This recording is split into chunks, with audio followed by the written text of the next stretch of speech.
Brussels will be forced to address a major flaw in the European Union project after the coronavirus pandemic resulted in yet more division among member states. European Union member states have been hit with yet another wave of discord due to the different reactions EU27 have had to the coronavirus pandemic.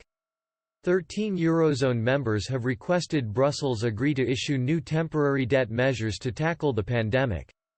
Economically stable members like Germany have so far rejected the calls, with the crisis now highlighting a key issue threatening the stability of the bloc.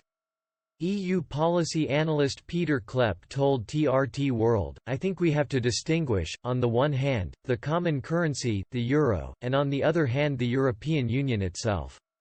When it comes to the EU itself, basically the single market, the arrangement whereby you can trade and travel across borders, but it may be under threat as a result of the common currency and the dynamic of the common currency." Mr. Klepp explained the euro has been allowing members to take on a deeper debt than previously possible with a national currency. He continued, "What is the dynamic of the common currency? This project, the euro, has enabled countries to go into debt much more deeply than what would have been possible otherwise.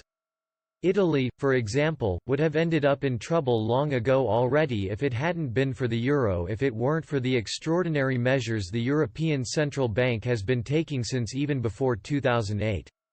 Every time there is a crisis, you have the same response. You have massive transfers that have been organized, they call them loans, but it's artificially low interest rates, and every time this creates a lot of discord, it creates a lot of strife.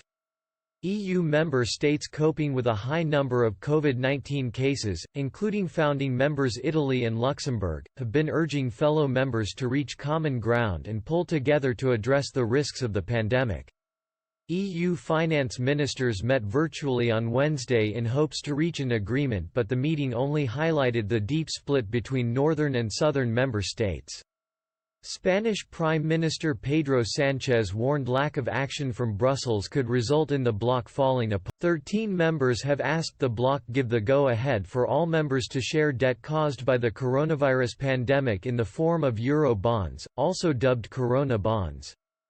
Businesses all over the European Union have been forced to shut down as national governments exponentially tightened social distancing measures in a bid to slow down the spread of the virus. Only essential shops like pharmacies and supermarkets have remained open in many parts of the continent. The economic threat of the coronavirus outbreak has heightened fears of a global recession, which experts fear could have more serious effects on the European Union. Before the pandemic, Italy already had the second highest public debt in the bloc, and both Germany and France, the strongest economies in the Eurozone, showed worrying signs of an income